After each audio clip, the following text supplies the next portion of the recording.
What's up, everybody?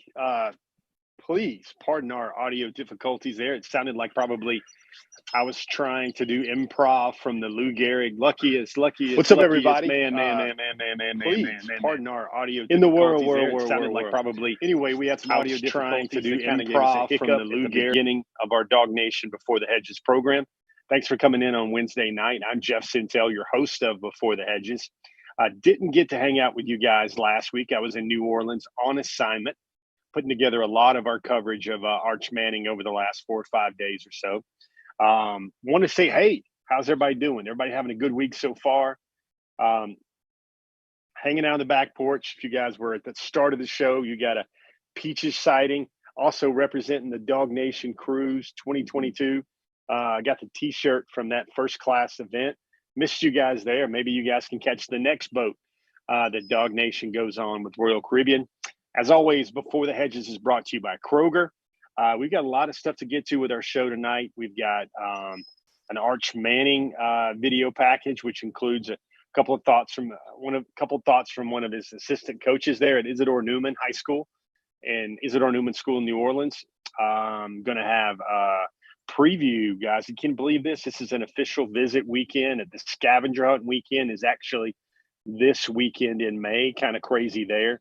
We'll also have top targets. We'll have a few tweets to check out. We'll look at see the commitment glance. We'll see like others to know. Kind of busy show. But the first thing we're going to talk about is kind of what this show is going to be geared toward tonight. And this is some Arch Manning talk. Like I said, I spent, 4 days last week in New Orleans, digging up some intel, trying to find as much as I could about that young man. And, for me, I think the foundational point I want to kind of stress here is I think it's really Georgia and Texas, some Alabama a little bit. I think that's really the decision for Arch Manning. And, for a Georgia fan's perspective, I kind of kicked the can around the curb, kind of kicked the tires on a lot of things in New Orleans, and came back with what I feel like are three pretty good reasons why I think are Georgia's three best reasons why they could potentially win the Arch Manning Derby here. First thing to note, a couple of stakes. He's likely to make. He's going to advance his decision the most in the month of June. Right now, he's still got another week of spring practice at Isidore Newman in New Orleans. That's his complete focus right now. The month of June is when he'll probably take at least 3 official visits, might take some unofficial visits before that. And then July becomes a dead period. And then August, when the campuses will open back up, that's really a time when all these schools are trying to win championships and gear up for the season. And that's also a time when Arch Manning's focus will be clearly back on Isidore Newman. So I think really, June's going to be a huge month for him.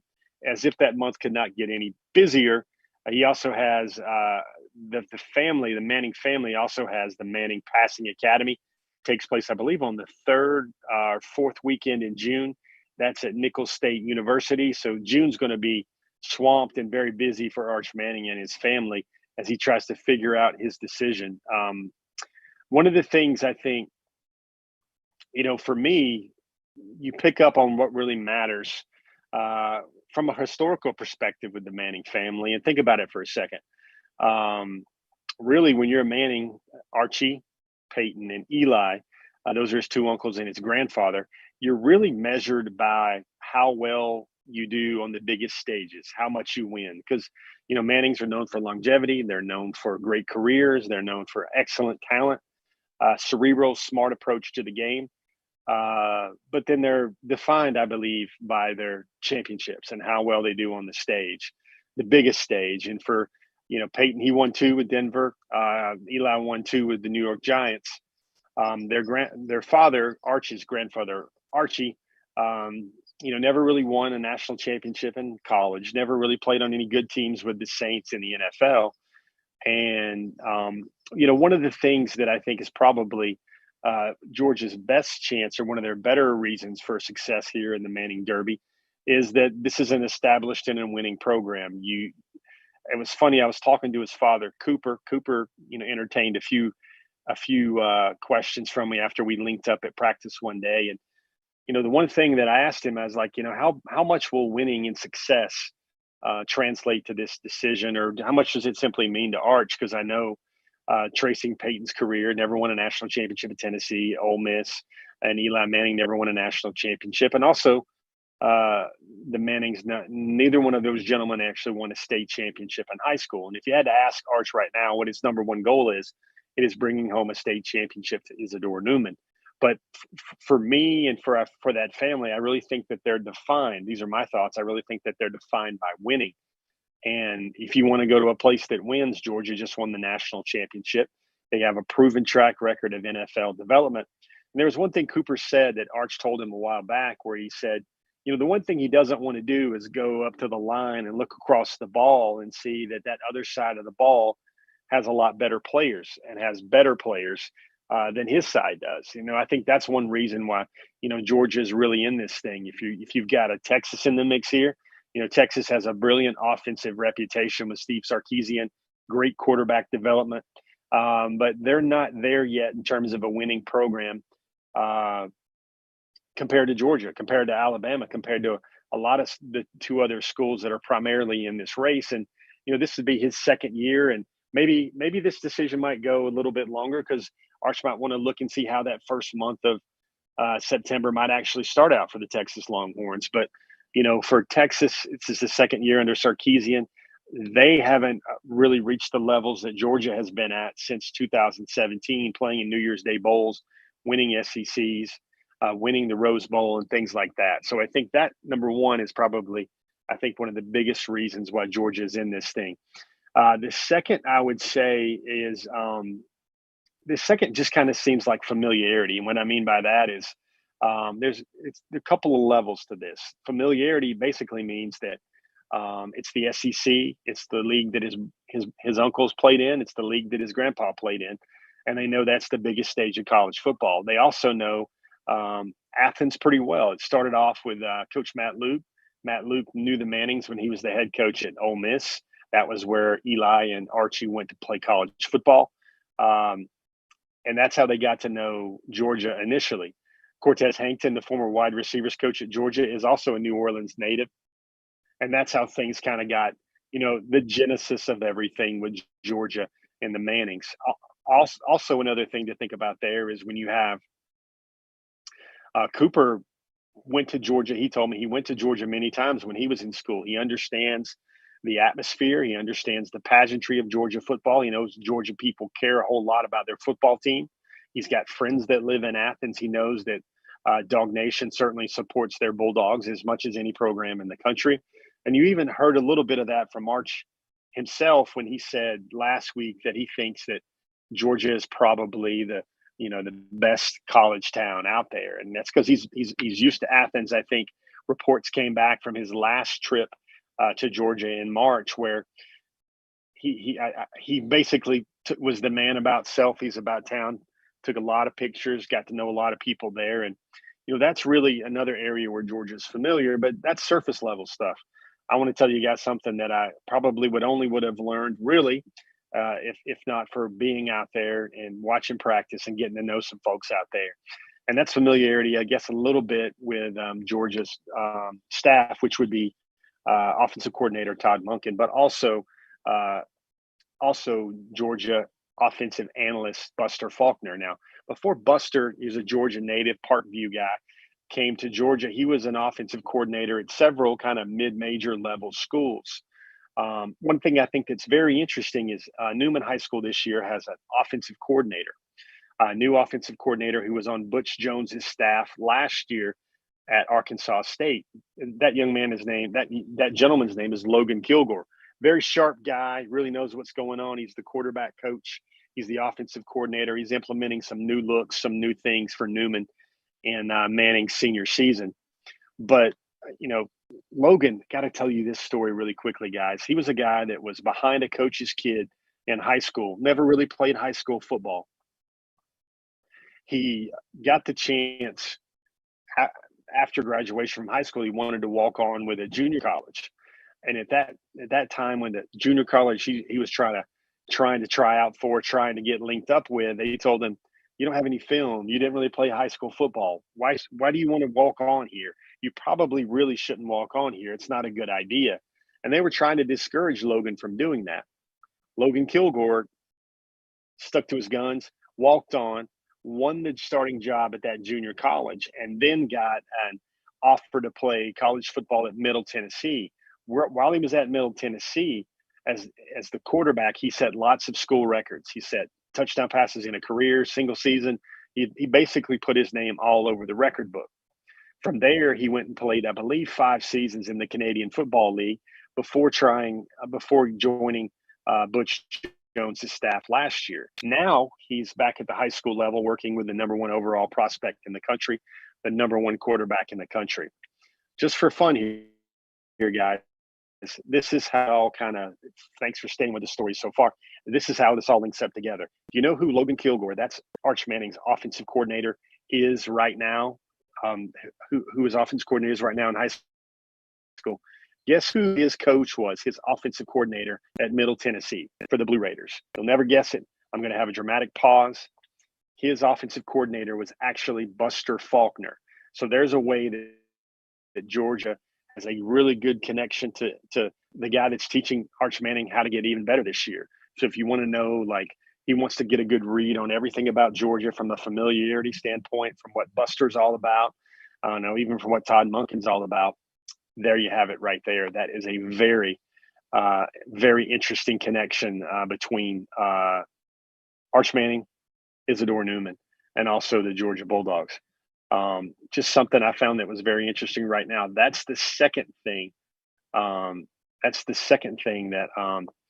stands out. That whole thing about familiarity, the college experience. That's one of the things his dad was also telling me about, that, besides football, you're going to have your ups and downs. You're going to have your high water marks. You're going to have your low water marks.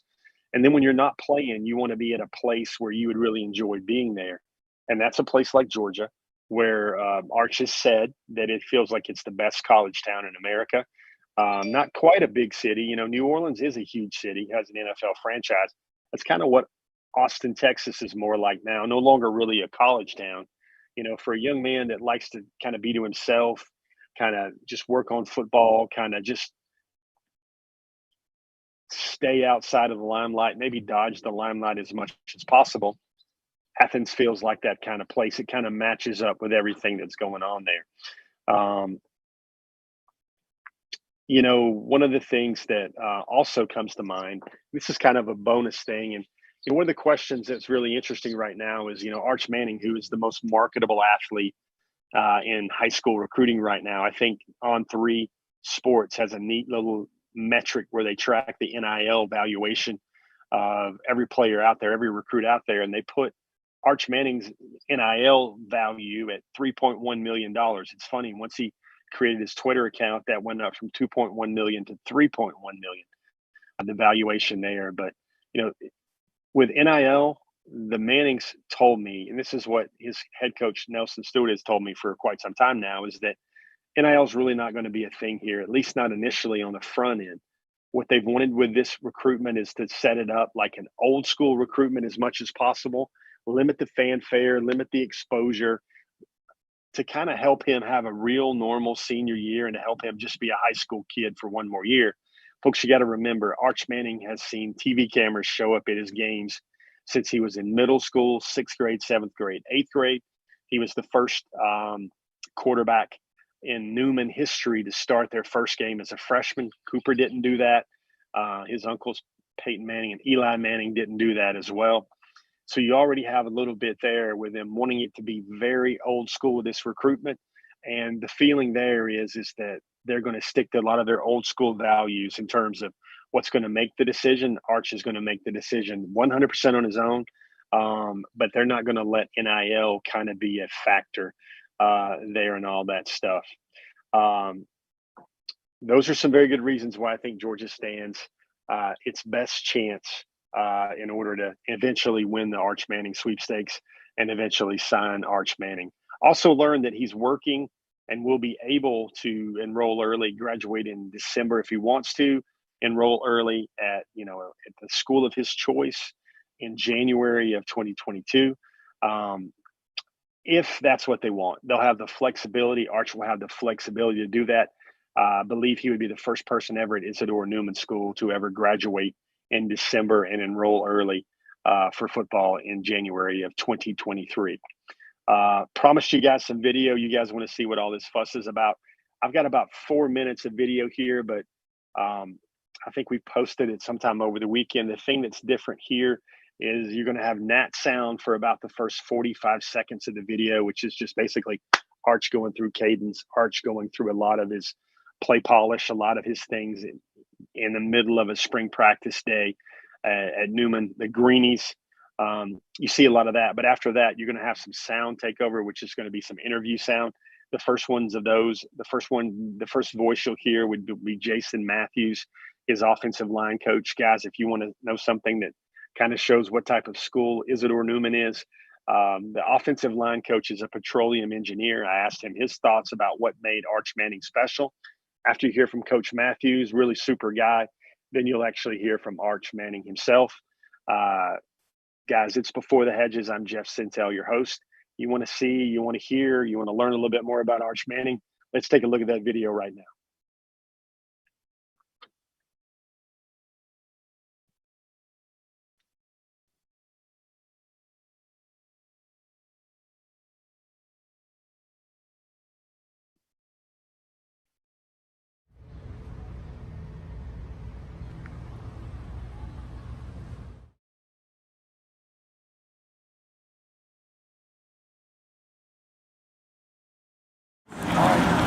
Get ready. Move them. Let them square. You gotta let them square. Right there. Good. You just cannot trip. That's it. What? Come run across. Here we go. Inside. Vertical. Ball. Relax. Now let's go. 3 minutes. The competition. 3 minutes. Adjustment. Ball. Ready. That's the time. He's got to get going. Oh my cow, son.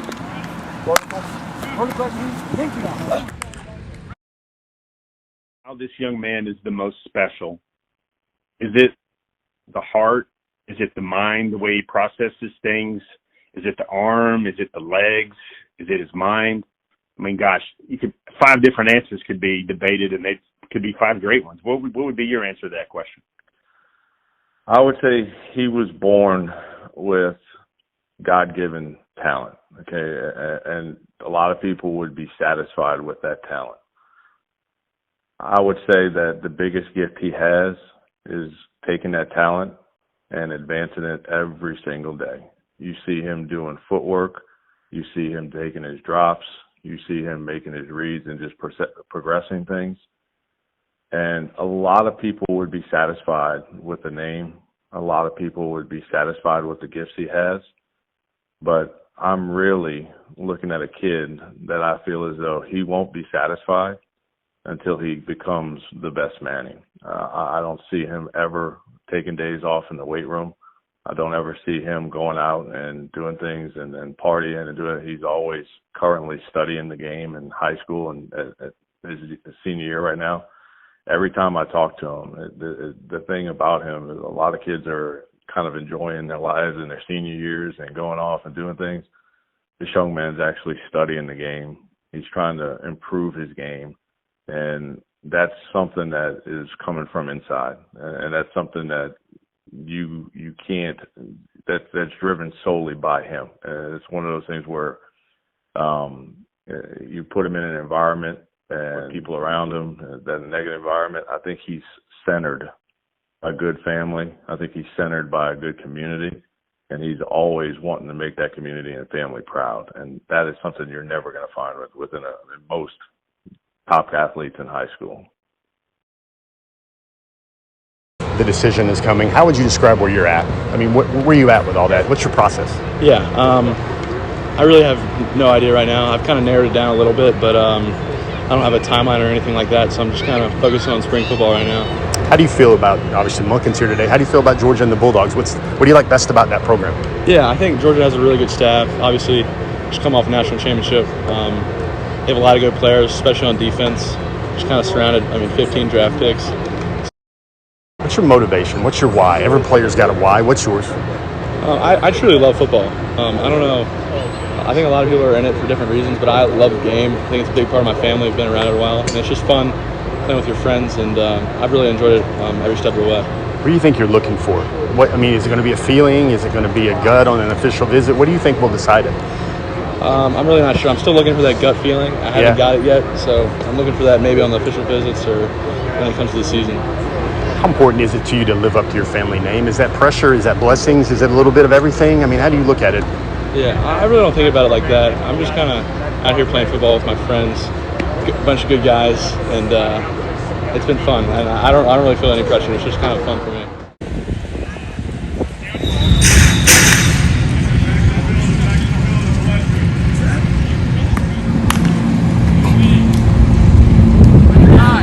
Good, right? You have a scat, so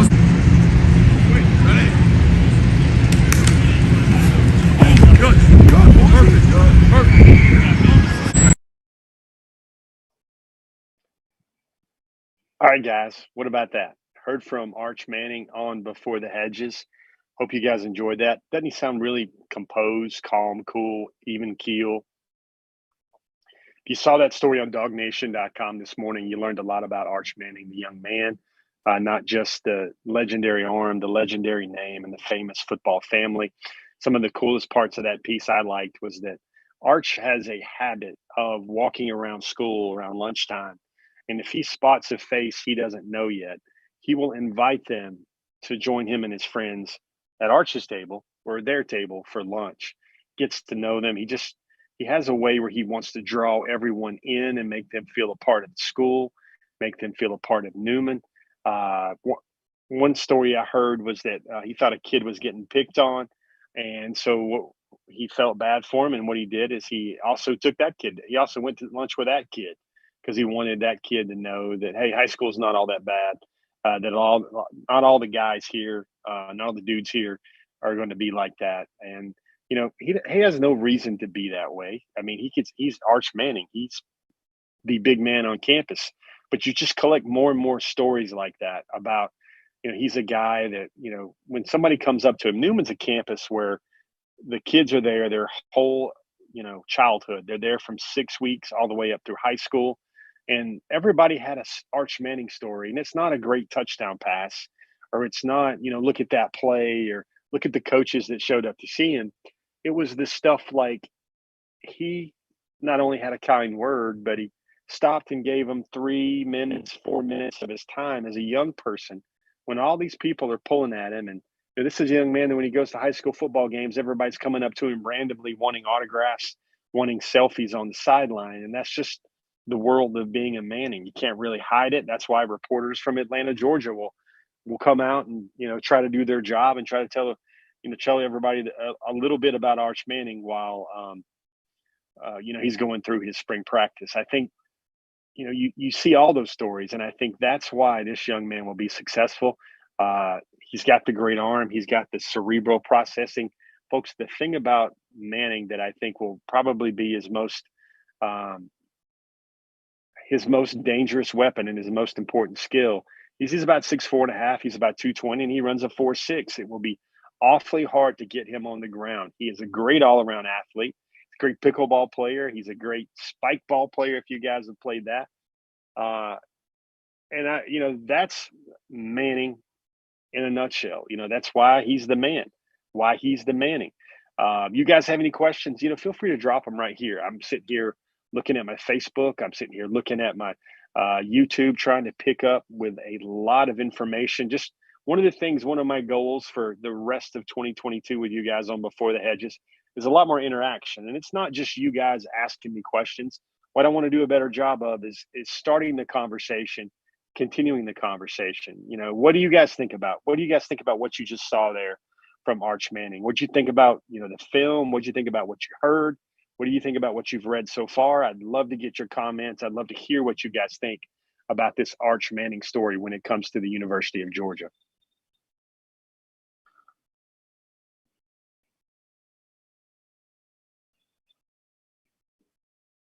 Lots of talk about Harry Leggy, Rufus Jackson. Johnny has a point. Loves to hear stories of his humility in his class. However, I'd love to hear about him being as competitive.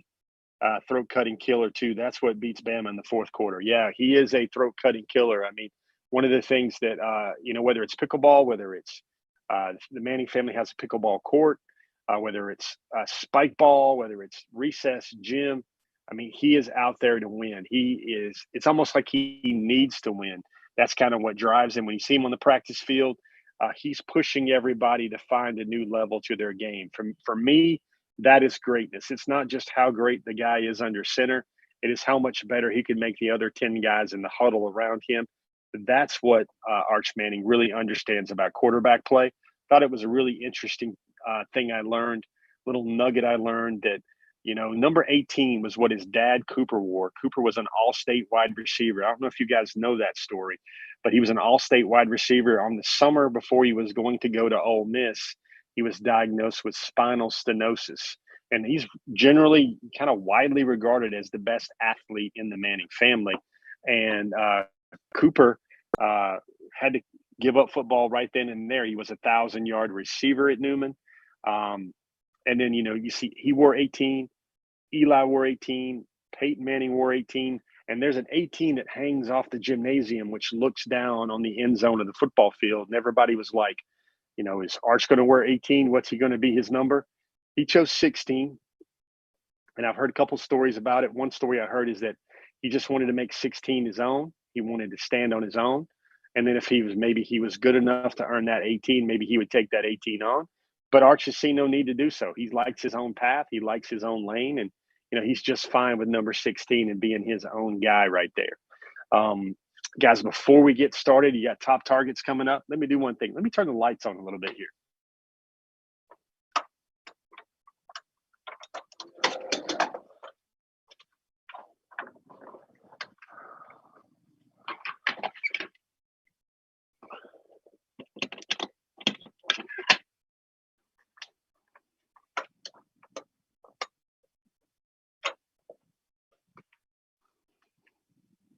There you go. There you go. And the Before the Hedges guy said, let there be light. And there was light. Sorry about that.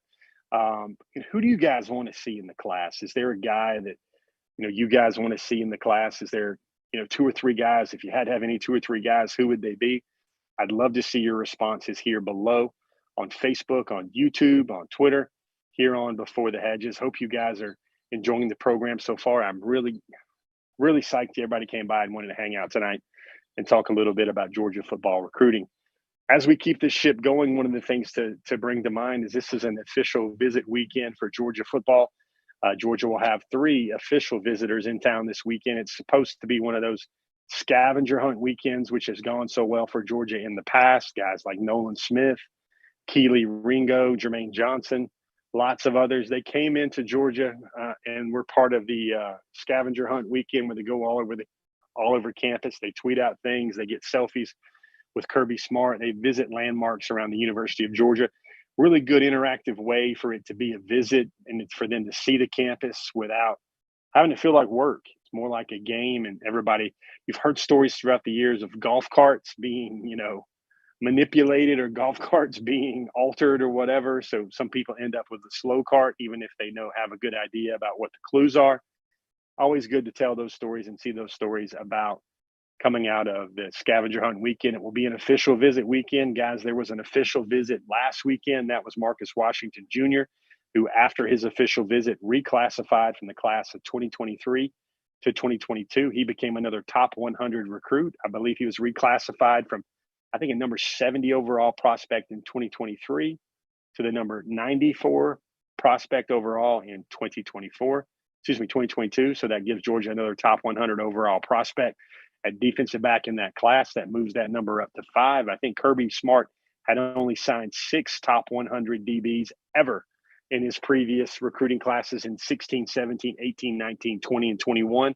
Prior to 2022, he had 6 total top 100 overall recruits that were slated to play DB for Georgia, and he just got 5 in the 2022 recruiting class. That will be a loaded secondary for years to come, a talented secondary for years to come. As we mentioned earlier, I think we've got a slide to that. We have Sadir Mitchell out of Bergen Catholic in New Jersey. He's a 4-star, 6'6", and about 345. He's taking his official visit to Georgia this weekend. Deshaun Womack, another defensive lineman, about 6'4", 225, out of Baltimore, Maryland. He's out of the same high school program which sent Jamon Dumas Johnson to the University of Georgia. Also, Denylin Morris, a 2022 signee at receiver, also played for St. Francis in Maryland prior to moving down to Georgia and playing for Brookwood and playing for North Cobb High School as well. Those are your 3 official visitors this weekend. As always, guys, this is Before the Hedges. It's an inside look at Georgia football recruiting. I'm your host, Justin. This by Pro Peers, great relationship, great partners we have. You can find us on SoundCloud. You can find us on Spotify. You can find us on Apple Podcast platform. It will also become you'll see this show curated on YouTube. You'll see this show curated on Facebook as well. One of those things though, guys, you go to the gas pump, right? You don't like what you see, but Kroger can help you out with that because of fuel rewards. Kroger is here to help with fuel rewards. You earn 1 fuel point. That's a point for every dollar you spend at Kroger in store or online. You earn 2 times fuel points when you purchase gift cards and during special weekends throughout the year. That's what you got to think about. Also, guys, you got to think about that new Kroger Boost program. You sign up, gives you all kinds of perks for being inside the Boost membership plan, helps you out with fuel rewards, helps you out with a lot of stuff. Kroger, think about Kroger when it comes to maybe trying to curb the cost of all these gas prices and now that pain at the pump that we're all feeling right now when it comes to gas. Kroger, well, they're there for you with an answer. Yeah. What it is now, guys, it is top targets time. What we'll do is we'll take another look at top targets. What we do is roll through them, what we try to do each and every week. These are your top targets for the week of May 18th. As we noticed earlier, your official visitors, Sadir Mitchell, Jaden Wayne, and Deshaun Womack. Got 15 names for the top targets. This is version 7.5, I believe. Number 15, it's a name that's been falling. It's St. 5-star safety man Jonell Aguero out of Massachusetts. Number 14, a new name back on the list is Victor Burley. I think really that, Burley is a guy that might come down to Georgia. I even think it will come down to Georgia and Clemson there for him. Number 13, that's Jaden Wayne. I think he's probably the marquee official visitor. He plays both ways for Lincoln High School in Tacoma, Washington. He's going to visit Oregon, going to visit Alabama, going to visit Georgia, going to take all of his official visits. But Jaden is a guy that plays tight end, starts as tight end. He would be an edge on Saturdays. He also punts for his high school team. This will make his 3rd visit to Georgia in the last 6 months for Jaden Wayne. Number 12 is Tyler Williams, a very impressive special receiver out of Lakeland, Florida. We'll have some stuff on the website about him coming up soon. Number 11 is a guy, one of my favorite prospects in the 2022 class, Caden McDonald out of North Gwinnett. We will be there with Peachtree TV and Score Atlanta. Brandon Adams and Rusty Mansell will be calling the game. I'll be that dude on the sideline. I'm hearing that I'm going to be sticking a microphone into a huddle or something like that tomorrow. Caden McDonald had 20 sacks last year as an interior defensive lineman. Really special player. He'll be playing tomorrow night in that spring practice jamboree. You got Northside, North Gwinnett. You got Archer versus Marietta, and that's going to be live on TV, guys. Peachtree TV, CBS 46 app. You can watch it across the country. Number 10, inside linebacker Troy Bowles. His father is the head coach, Todd Bowles of the Tampa Bay Buccaneers. Samuel Mpemba out of IMG Academy. Samson Ukanola out of Thayer Academy in Brockton, Massachusetts. I think he's planning a couple of visits to Georgia this summer.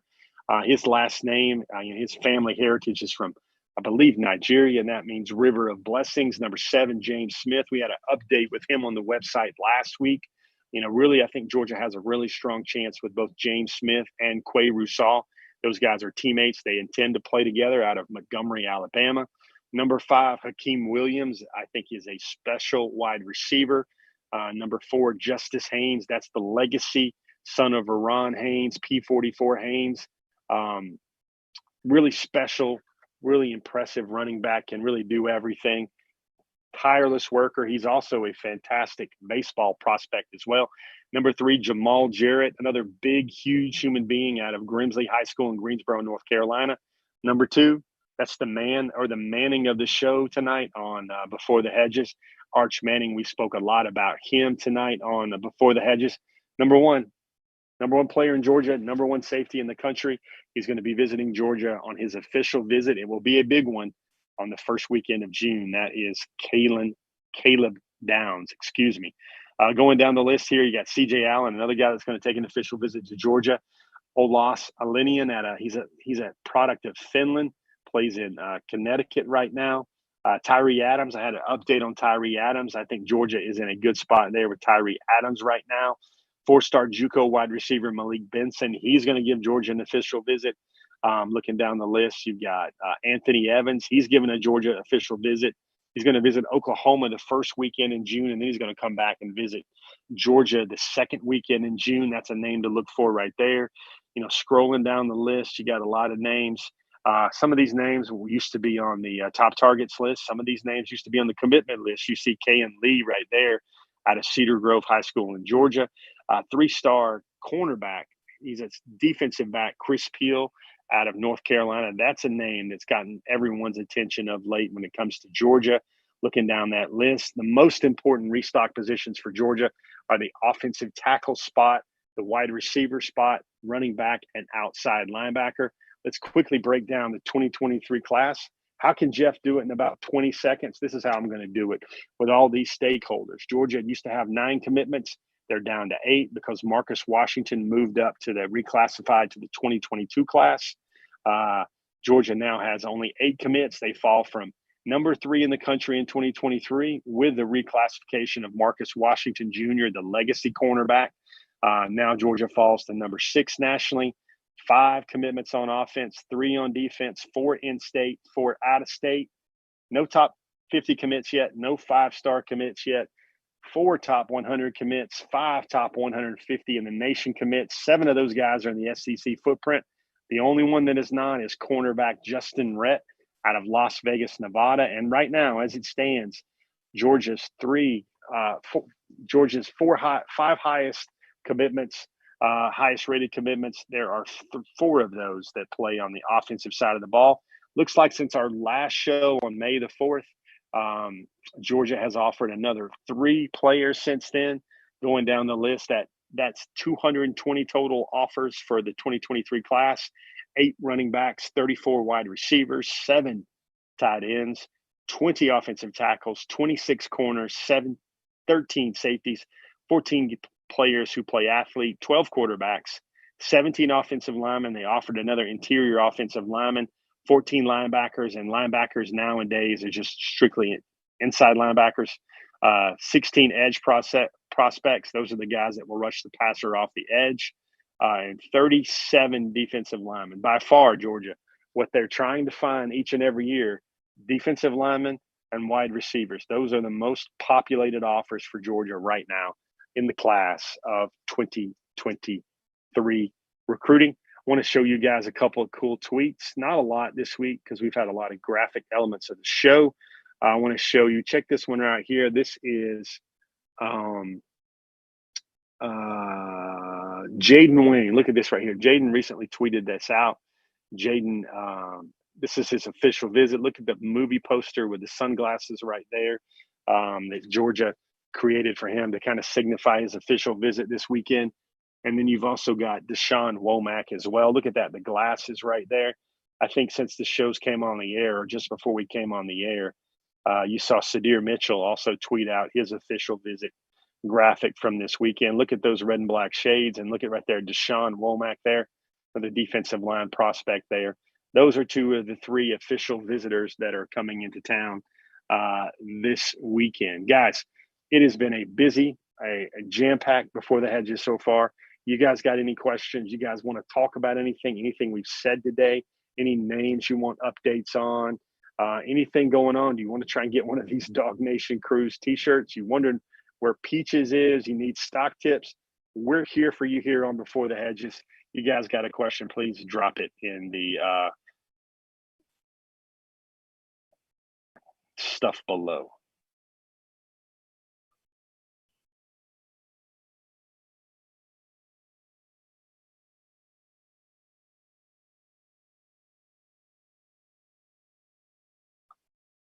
Let's see, Martin Arredondo. Who do I think will be the top two defensive backs that we have the best shot at?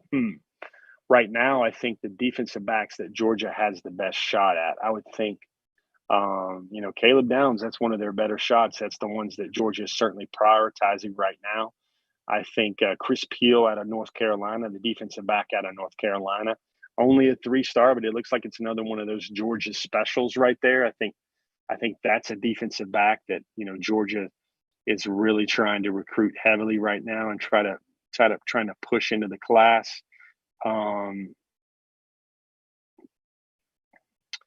Defensive back has kind of been a position in transit for a lot. I think Georgia's still in it a little bit there with A.J. Harris. I think he's probably going to take another visit to Georgia before he makes his decision.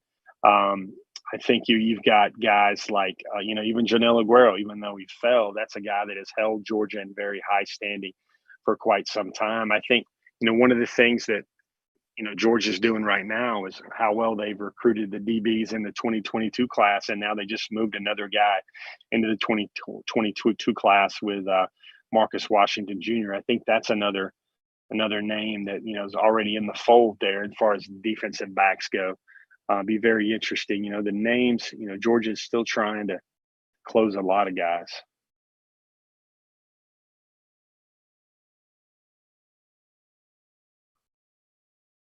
Harry, thanks for the comments about the patio. Let me see. See what Facebook, anybody has thought or two on Facebook.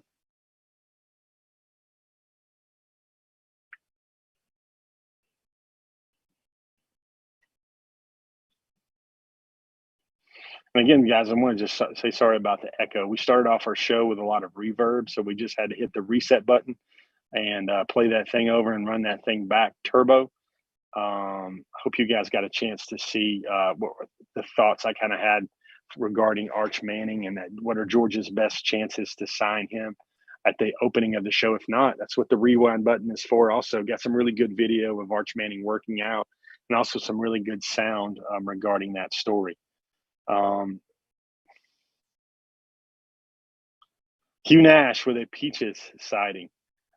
Randy Hall, I don't think Vic Burley is, kind of the comparison to Michael Williams right now. I think the best player parallel I can give for Vic Burley is he's definitely a higher rated Malik Herring type guy for sure. Santi D. Arnold, good question. It's like that everywhere, though.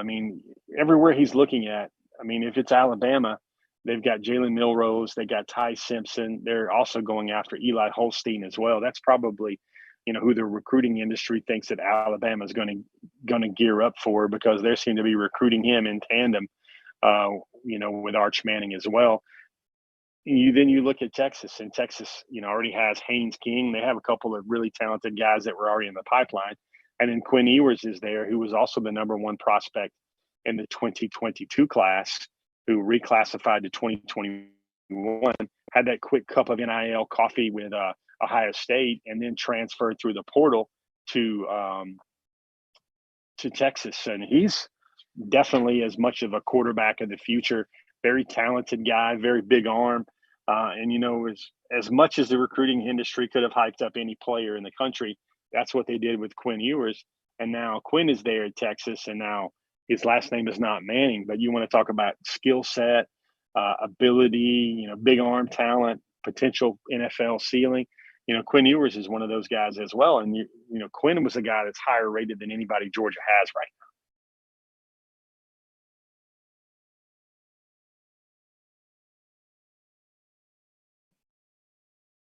James Crump has a question about Caden Proctor. I think Georgia's going to get a visit from Caden. He's in one of their top 7, nation's number 1 offensive tackle. I think Samson Okanula is a name that's also in mind there with Georgia at tackle. I also visited Tyree Adams. Roderick Kearney is another guy as well. Sonia Prescott. Let me get to Hugh. Hugh is definitely missing Peaches. Man, hold on, guys. Hold on, guys. You know, we aim to please here on Before the Hedges. Hold on one second. Let's see if we can get a doggy sighting. All right. You know, you guys care about the dogs. I guess my wife and kids are very thankful you guys adore Peaches the way you do. Peaches. Peaches.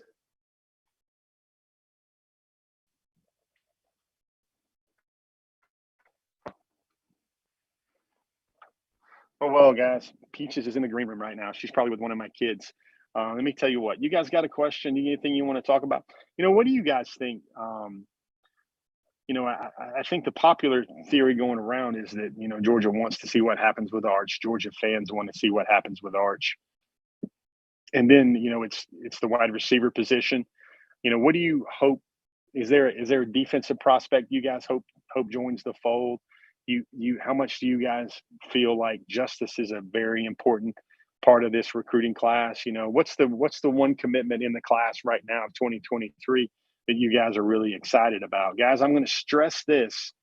I think I've said this on the forum.dognation.com, but I think the one recruiter right now that is probably doing as good a job as anybody, and that might be the Todd Hartley guy so far of 2022 for the 2023 class. I think it's BMAC. I think it's Brian McClendon. I think Georgia is in a much better spot with elite athletes at wide receiver than they've ever been. You got names like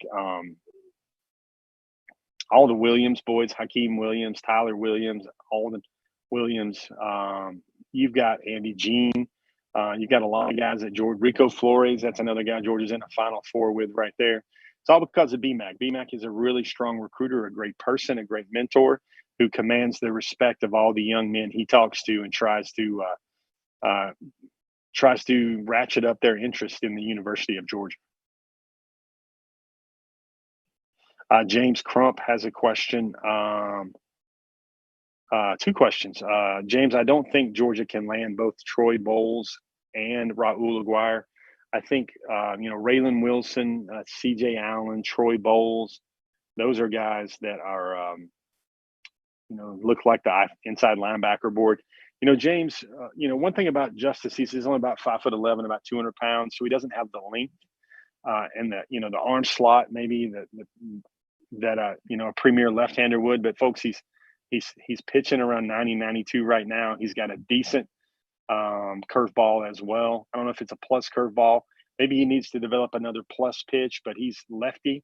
He's an incredible athlete, a great competitor, and he's throwing about 90, 92, pitching at 90, 92, and he's hitting 94 so far this year. For me, and I think a lot of the people would readily agree with me, his future, his, you know, biggest professional projection looks to be football. And I know he loves football. He loves to train the football. He loves to get better at football. You know, that's probably, you know, still probably his best path right now. But, you know, Justice is a very headstrong guy. Justice is a guy that if that young man puts his mind to it, I think he can accomplish just about anything. James Crump. I don't know about Brandon Ennis there. Don't know if I think there's some ground that Georgia has to make up there with Mr. Ennis. Randy Hall question: does Georgia create a pipeline with Buford in the future? You know, of course, they've got Eldrick Houston, they got King Joseph Edwards there as well. You know, Justice Haynes is now at Buford as well. That would be a chance for Georgia to definitely establish some momentum there as well. Good questions tonight from Facebook. Let me see what's going on with YouTube. All